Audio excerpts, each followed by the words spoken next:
25 లేదా 26లో డిగ్రీ లేదా బీటెక్ చదివారా? సాఫ్ట్‌వేర్ జాబ్ కోసం ఎదురు చూస్తున్నారా? అయితే కోడ్ జ్ఞాన్ 100 డేస్ కోర్సులో చేరండి, జాబ్ సాధించండి.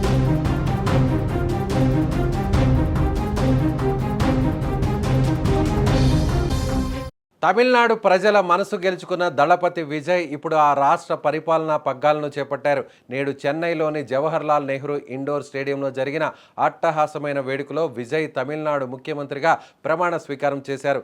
గన్ షాట్ లాంటి నిర్ణయాలతో రాజకీయాల్లోకి తీసుకొచ్చిన ఆయన కేవలం 2 ఏళ్ల కాలంలోనే అధికార పీఠాన్ని దక్కించుకోవడం ఇప్పుడు దేశవ్యాప్తంగా సంచలనంగా మారింది.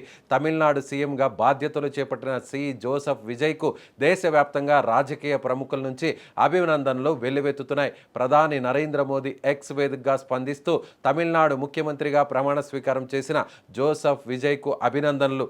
మీ పదవీ కాలం విజయవంతం కావాలని కోరుకుంటున్నాను. ప్రజల జీవన ప్రమాణాలను మెరుగుపరిచేందుకు కేంద్ర ప్రభుత్వం మీతో కలిసి పనిచేస్తుందని పేర్కొన్నారు. మరోవైపు తెలంగాణ ముఖ్యమంత్రి రేవంత్ రెడ్డి కూడా విజయ్కు హృదయపూర్వక శుభాకాంక్షలు తెలిపారు.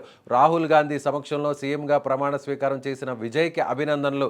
మీరు పేదల సంక్షేమం కోసం కృషి చేస్తారని, రాష్ట్రాన్ని అభివృద్ధి పదంలో నడిపిస్తారని నమ్ముతున్నాను అని రేవంత్ రెడ్డి ఆకాంక్షించారు.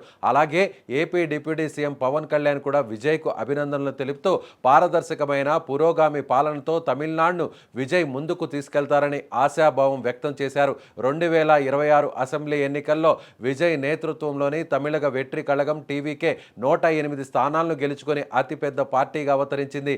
మెజారిటీకి కొన్ని సీట్లు తక్కువ కావడంతో Congress, CPI, CPM, VCK, IUML పార్టీలు విజయ్కు మద్దతు ప్రకటించాయి. ఈ పరిణామంతో 1967 నుంచి తమిళనాడును పాలిస్తున్న డిఎంకే, అన్నా డిఎంకే కూటములకు చెక్ పడినట్లయింది. ప్రమాణ స్వీకార వేడుకలో కాంగ్రెస్ అగ్రనేత రాహుల్ గాంధీ ప్రత్యేక ఆకర్షణగా నిలిచారు.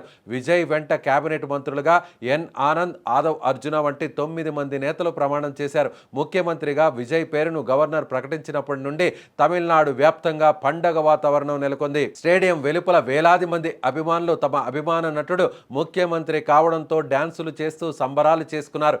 నేను మీ ఇంట్లో కొడుకులా, మీ సోదరుడిలా ఉంటాను అని విజయ్ ప్రమాణం చేసిన అనంతరం ప్రజలను ఉద్దేశించి ఉద్వేగంగా ప్రసంగించారు.